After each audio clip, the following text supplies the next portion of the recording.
ఆంధ్ర రాష్ట్రంలో ఎలక్షన్స్ వస్తున్నాయి. Next CM ఎవరైతే బాగుంటుందని మీ అభిప్రాయం? ఆంధ్రప్రదేశ్ రాష్ట్రంలో నారా చంద్రబాబు నాయుడు గారు ముఖ్యమంత్రి కాబోతున్నాడు. ఈయన బడుగు బలహీన వర్గాల వారి కోసం, షెడ్యూల్డ్ కులాల వారి కోసం, వెనకబడిన తరగతుల వారి కోసం, మైనార్టీల కోసం ఎంతో అభివృద్ధి చేసినటువంటి మహోన్నతమైనటువంటి వ్యక్తి నారా చంద్రబాబు నాయుడు గారు. నారా చంద్రబాబు నాయుడు గారు పేదల పాలిటి పెన్నిది. అన్నా క్యాంటీన్ అయితేనేమి, ఆయన ప్రవేశపెట్టినటువంటి పథకాలు ఈనాటికి కూడా స్థిరస్థాయిగా ఉన్నాయి. అతివృష్టి, అనావృష్టి ఆంధ్రప్రదేశ్ రాష్ట్రంలో సంభవించినప్పుడు రైతుల కోసం ఆయన ఎన్నో సంక్షేమ కార్యక్రమాలు ప్రవేశపెట్టాడు.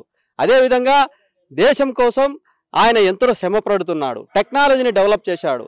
కాబట్టి ఆంధ్రప్రదేశ్ రాష్ట్రంలో తెలుగుదేశం జెండా ఎగరబోతుంది. ఈ ఆంధ్రప్రదేశ్ రాష్ట్రానికి ముఖ్యమంత్రిగా నారా చంద్రబాబు నాయుడు కాబోతున్నాడు.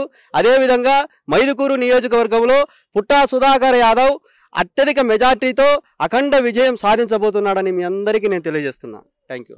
Okay sir. అదేవిధంగా అనేక రకాలైనటువంటి సంక్షేమ పథకాలను కూడా వైఎస్ఆర్సీపీ మేము అనేక మంది పేదలకు ఇస్తున్నామని చెప్పి వాళ్ళు చెప్తున్నారు. దాని పట్ల మీ అభిప్రాయం ఏంటి? జగన్మోహన్ రెడ్డి గారు ఆయన పెట్టినటువంటి పథకాలు ఎలా ఉన్నాయంటే, రూపాయి ఆయన 10 రూపాయలు పెడితే ఆ 100 రూపాయలు లాగుతున్నాడు. ఆ విధంగా అటువంటి పథకాలు ప్రవేశపెట్టాడు. అవి ప్రజా సంక్షేమ పథకాలు కాదు, నవరత్నాలు, నవమోసాలు. ఆయనది జగన్నాటకము. ఇంకా ఆయన పతనానికి నాంది పలుకుతుంది అని మీ అందరికీ నేను తెలియజేస్తున్నాను. అదేవిధంగా ఇప్పుడు మనం చూసుకున్నట్లుగానైతే ముఖ్యంగా ఏదైతే కడప జిల్లాలకు సంబంధించి ఒకే ఇంట్లో వైఎస్ షర్మిల కావచ్చు, ఆ తర్వాత సునీత కావచ్చు, ఒక సైడ్ వచ్చేసి కాంగ్రెస్ పార్టీకి సపోర్ట్ చేస్తాం, కాంగ్రెస్ పార్టీని మేము ముందుకు తీసుకెళ్తాం అంటున్నారు. సో ఇన్ని సంవత్సరాలు వాళ్ళు కలిసి ఉన్న వాళ్ళు ఇప్పుడు అంత వివాదం రావడం ఏంది? మీరు ఆల్రెడీ కడప జిల్లాలో నివసిస్తుంటారు కాబట్టి మీకు అనేక విషయాలు తెలుసుండొచ్చు. మా అభిప్రాయం, మీ అభిప్రాయం ఏమంటారు? ఈ కడప జిల్లాలో హత్యా రాజకీయాలు అనేటువంటిది ప్రవేశపెట్టడం జరిగింది. ప్రశాంతంగా జీవనం కొనసాగేటువంటి కడప జిల్లాలో హత్యా రాజకీయాలు ప్రవేశపెట్టింది ఎవరంటే జగన్ ప్రభుత్వమే. కాబట్టి వారికి సుప్రీంకోర్టు, హైకోర్టు హితవు పలుకుతుంది. హత్యా రాజకీయాలు మానుకోండి, ప్రజాస్వామ్యబద్ధంగా దేశాన్ని, రాష్ట్రాన్ని పరిపాలన చేయండి. హత్యా రాజకీయాలు అనేది భూస్థాపితం చేయండి. శాంతియుతమైనటువంటి ప్రజాస్వామ్యాన్ని నెలకొల్పమని కోర్టు చెబుతుంది, హైకోర్టు చెబుతుంది, సుప్రీంకోర్టు చెబుతుంది. ప్రజలు కూడా అదే కోరుకుంటున్నారు. వారికి తగిన గుణపాఠం తెలుపుతారు రాబోయే ఎలక్షన్లో. నెక్స్ట్ సీఎం ఎవరైతే బాగుంటుందని మీ అభిప్రాయం? చంద్రబాబు గారు అయితే బాగుంటుందని మా అభిప్రాయం. ఎందుకని మేడం? ఎందుకంటే ఎస్సీ రిజర్వ్డ్, మేము ఎస్సీ కులానికి చెందిన వాళ్ళము. రిజర్వేషన్లో మాకు 2004 వరకు మా రిజర్వేషన్ ఉన్నప్పుడు కూడా చంద్రబాబు నాయుడు గారి పుణ్యమే ఈరోజు మా కులం అభివృద్ధి చెంది ఈరోజు మేము రిజర్వేషన్లో ముందడుగులో ఉన్నాము. నెక్స్ట్ చంద్రబాబు నాయుడు గారు మాకు రిజర్వేషన్ కూడా ఇస్తామని చెప్పేసి తిరుగుతున్నారు కాబట్టి మేము చంద్రబాబు నాయుడు గారికే ఓటేస్తాము.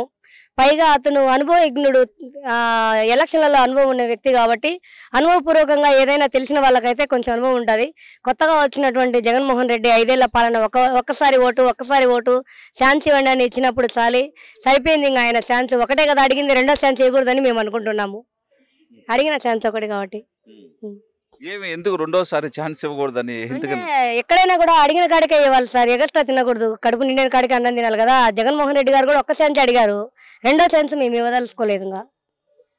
అదేవిధంగా సంక్షేమ పథకాలకు సంబంధించి, అదేవిధంగా ముఖ్యంగా కడప జిల్లాకి సంబంధించి అభివృద్ధి కార్యక్రమాలు కావచ్చు, అదేవిధంగా మీ మైదుకూరికి సంబంధించి నియోజకవర్గానికి అభివృద్ధి కార్యక్రమాలు కావచ్చు, వైఎస్ఆర్సీపీ పార్టీ తరపు నుంచి ఏమైనా జరుగున్నాయా?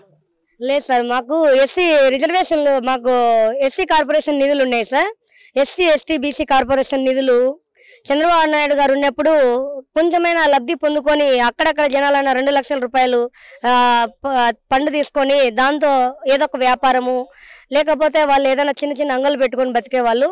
జగన్మోహన్ రెడ్డి గారి పుణ్యమా అని అసలు మాకు ఆ ఎస్సీ కార్పొరేషన్ నిధులే లేకుండా చేశారు. ఆయన పుణ్యం అది.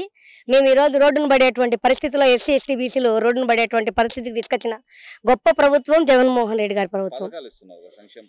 ఎవరికి కావాలండి సంక్షేమ పథకాలు? 100 రూపాయల నూనె ప్యాకెట్ పోయి 150 రూపాయలు చేసేసినాడు. కందిపప్పు 220 రూపాయలు చేసేసినాడు. ఆఖరికి పాల ప్యాకెట్ 35 రూపాయలు చేసినారు. 25 రూపాయలు ఉండే పాల ప్యాకెట్ 35 రూపాయలు, అంటే 10 రూపాయలు % పెంచేసినారు. అన్ని పక్కన పెట్టేస్తే కనీసము ఏదైనా ఒక మనిషి తినడానికి ఒక చిప్స్ ప్యాకెట్ కొనుక్కోవడానికి కూడా అర్హత లేనటువంటి పరిస్థితి ఈ రోజు ఉన్నటువంటి ఈ వైఎస్ఆర్ ప్రభుత్వం. మీ నియోజకవర్గానికి సంబంధించి ఎమ్మెల్యే క్యాండిడేట్ అభ్యర్థి ఏం చెప్పగలరు మీరు యాదవ్ గురించి? మా ఏరియాలో 5 ఏళ్ళు గెలిచినటువంటి రఘురామ్ రెడ్డి సార్ గారు వైఎస్ఆర్సీపీ తరఫున మా ఏరియాకు అసలు ఇక్కడ ఈ మైదుకూరు ప్రాంతంలో గుంతలు పడిన రోడ్లు, నీటి సమస్యతో జనాలు ఇబ్బందులు పడడము, ఎక్కడ కూడా వాళ్ళ అభివృద్ధి సంక్షేమ పథకాలు అంటున్నారే కాబట్టి వాళ్ళు ఇచ్చినటువంటిది వాళ్ళు డెవలప్ చేసిన ఏరియాలు సచివాలయాలు తప్పక జనాల ఏరియాలు ఎక్కడా డెవలప్ చేయలేదు. వాళ్ళకు అనుకూలమైనటువంటి సచివాలయాలు అభివృద్ధి చేసుకున్నారు. వాళ్ళకి కావాల్సినటువంటి వాలంటీర్లు సారథులుగా పెట్టుకున్నారే తప్పగా మాకు ఇక్కడ ఏం చేయలేదు. మా ఈ మైదుకూరు నియోజకవర్గానికి నీటి సమస్య లేకుండా చేసిన వ్యక్తే పుట్ట సుధాకర్ యాదవ్ గారు. ఎర్ర చెరువుకు నీళ్లు తెప్పించిన మొట్టమొదటి వ్యక్తి.